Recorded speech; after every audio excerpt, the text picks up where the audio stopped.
Sweeping changes are coming to Colorado's oil and gas industry.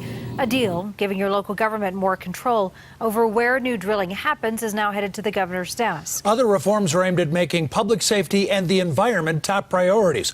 Our political specialist Sean Boyd on the top story at the Capitol tonight. And Sean, we have seen bills and ballot measures like this fail before. Hey, Jim, I think the Firestone explosion was a turning point, as was the Democratic takeover here. Not a single Republican voted for this bill. It is the biggest overhaul of oil and gas regulations in decades. While most of the changes will happen over the next few years, some will happen overnight, as soon as the governor signs this bill into law. Senate Bill 181 received final passage 1 month, 6 hearings, and 34 amendments after it was introduced. Once it gets signed by the governor, we will all see that the sky did not fall. The most immediate change will be the makeup and mission of the commission that oversees oil and gas development in Colorado. Only one of its 7 members will be from the industry, and it will be charged with regulating, not promoting drilling. It does not allow a ban. It does not allow, endless moratorium.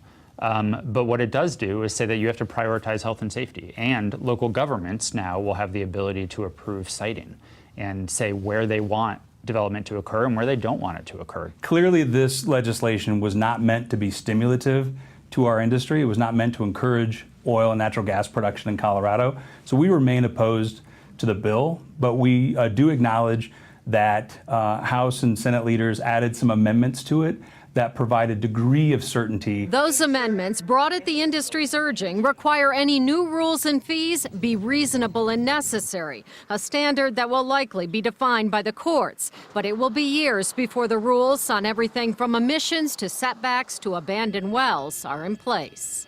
I'm not sure how it's all going to come out, but those residents are going to have a fighting chance at this point to make sure that they have their voice heard. This is not the end. This is the beginning of seeing how Senate Bill 181 is going to be implemented in Colorado.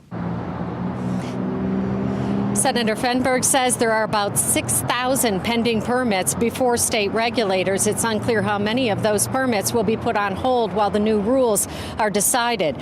While the bill was meant to bring stability and end those recurring ballot measures, there is already talk of trying to repeal it at the ballot. Live at the Capitol, Sean Boyd covering Colorado First.